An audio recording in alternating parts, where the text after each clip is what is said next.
So today I want to talk about the second house and its connection to healing.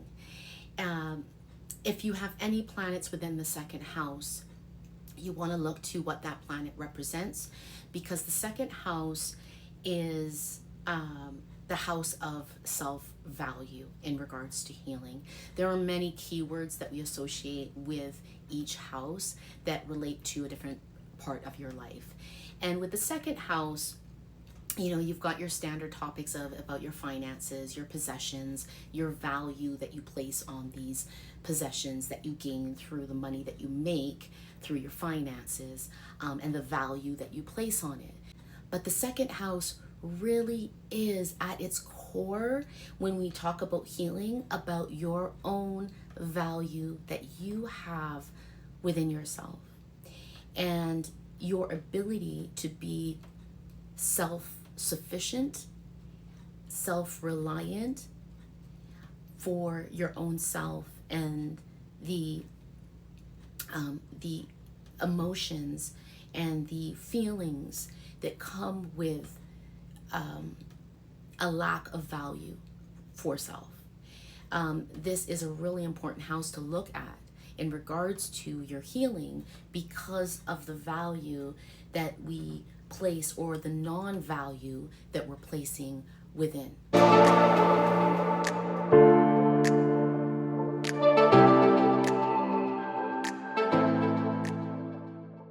My name is Tracy Leela, evidential medium and evolutionary astrologer with the foundational elements of Hellenistic traditional astrology within my work.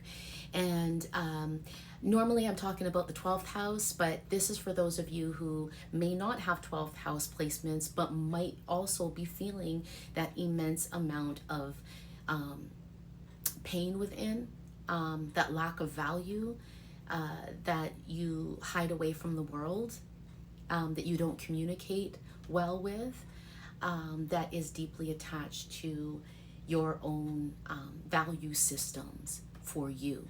So I'm going to talk about the other houses within the natal chart that support this energy, that help in the transformation of your own self and your own values and your own worth.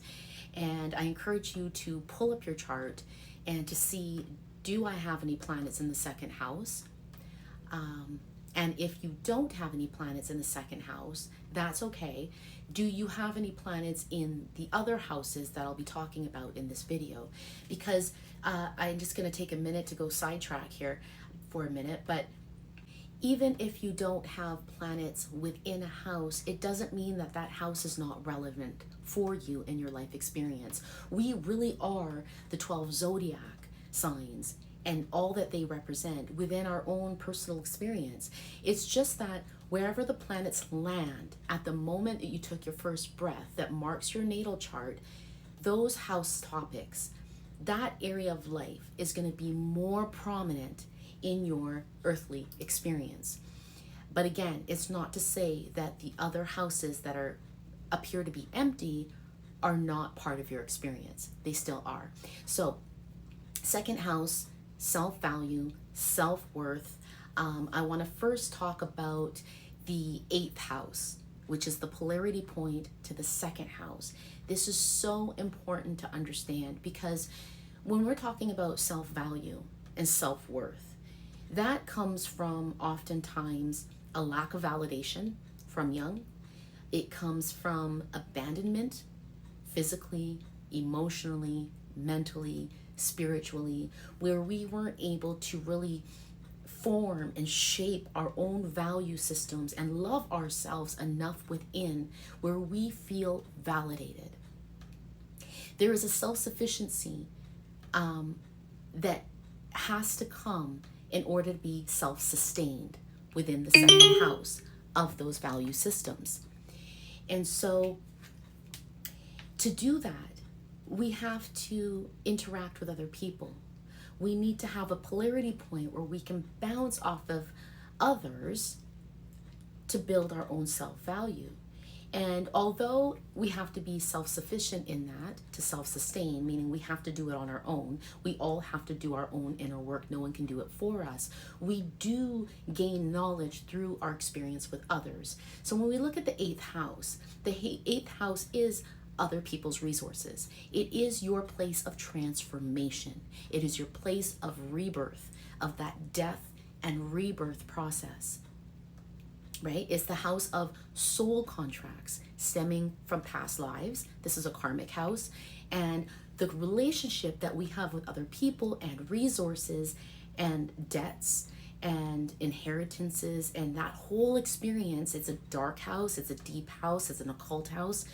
How can we learn from that house to help us gain more self-value and to transform enough that we have the ability to sustain and to grow and validate our own values within, our own self-worth?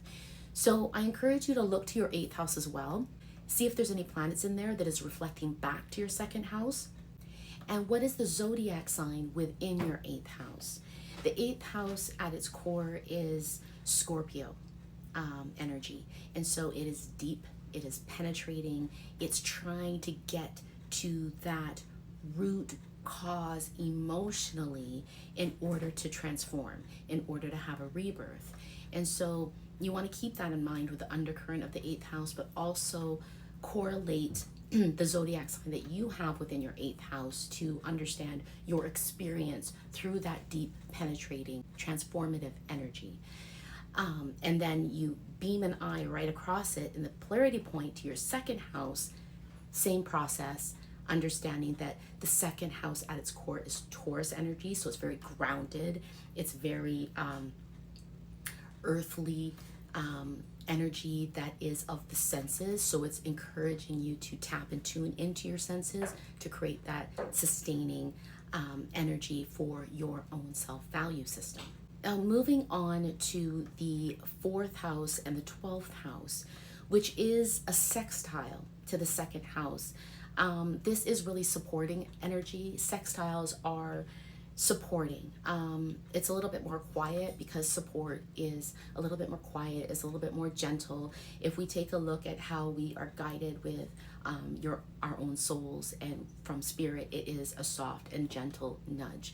And so we want to think of the sextile as that energy in regards to building your own value system when you look to the 12th and the fourth houses towards the second. If you have planets here, again, what those planets represent is going to paint a greater picture in the history behind maybe having lower self-value, of not being validated, of being abandoned.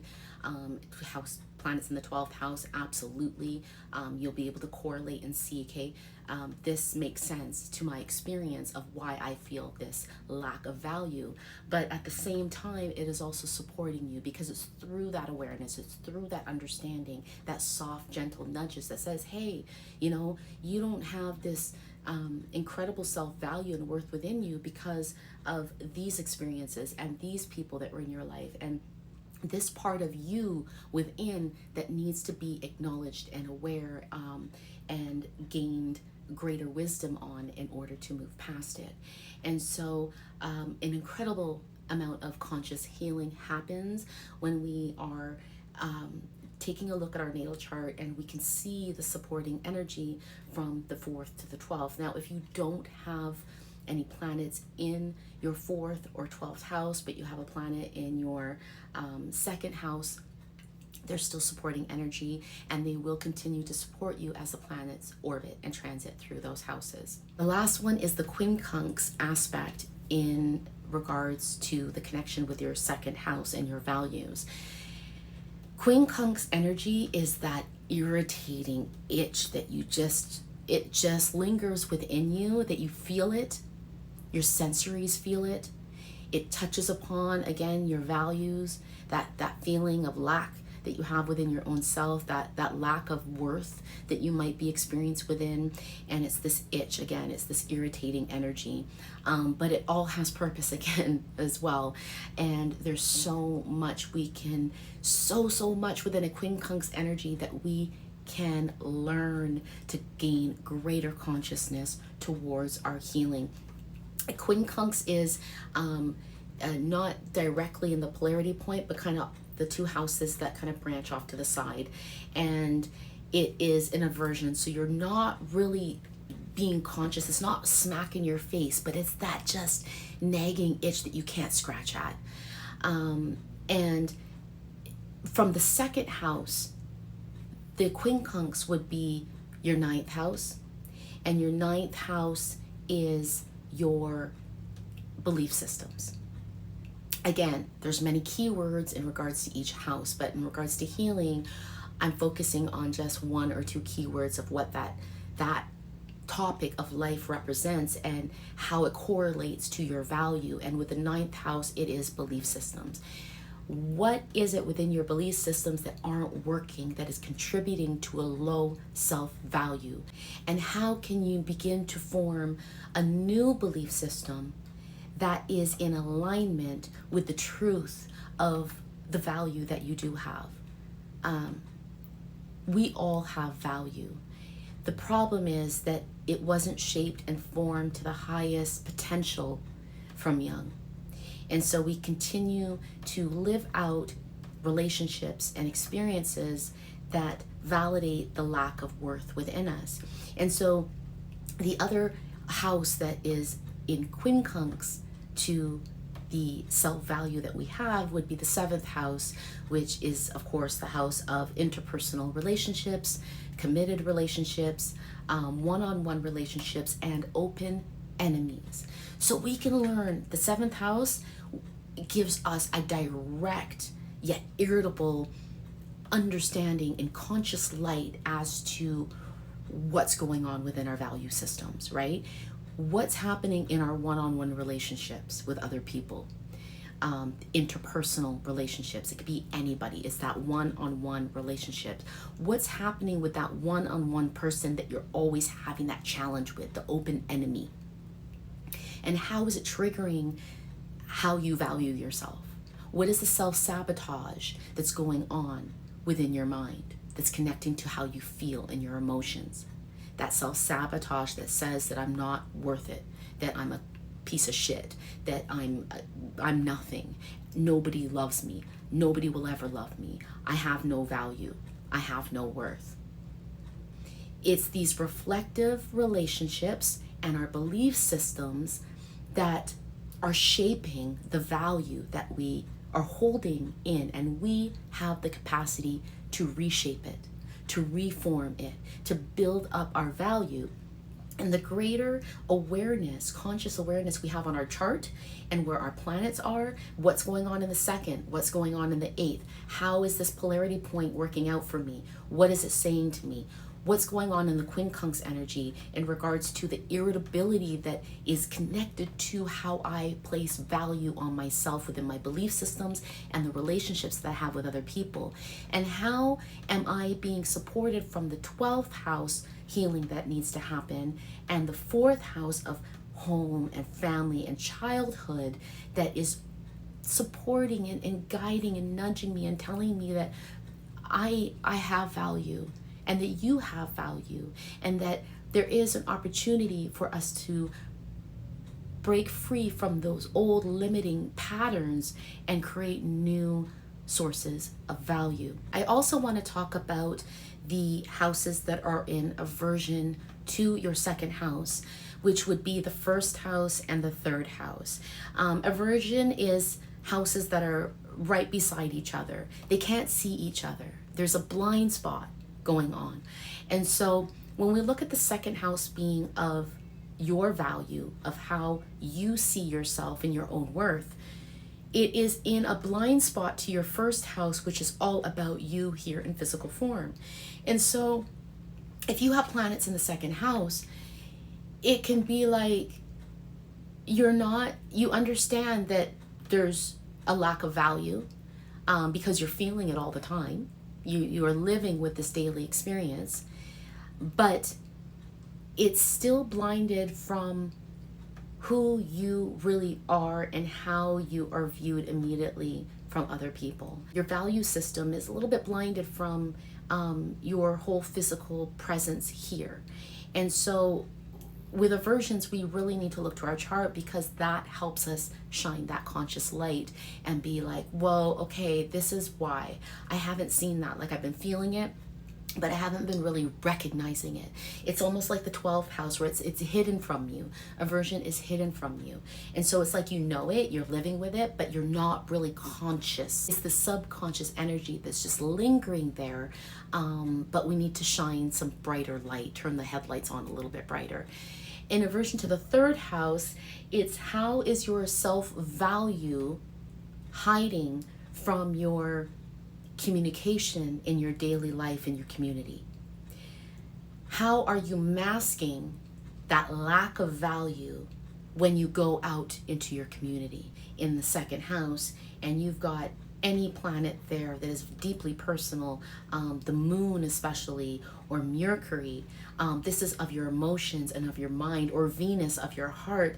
You most likely have been feeling a low sense of value within yourself, within your life, through your experiences, and often have to put on this mask of pride in order to go out into your daily community and live and to communicate with other people. You don't want people to see your low sense of value and the non-validating energy that you're feeling within, and you're not seeing how it's affecting you physically, 1st house, in your expression of how people are seeing you immediately. So you can see the blind spots here, and we want to get rid of those blind spots. That's why I'm doing this, is for you to check your chart, see if you have planets there, correlate it to what you're experiencing, so you can shine conscious light and have a greater understanding. Until next time.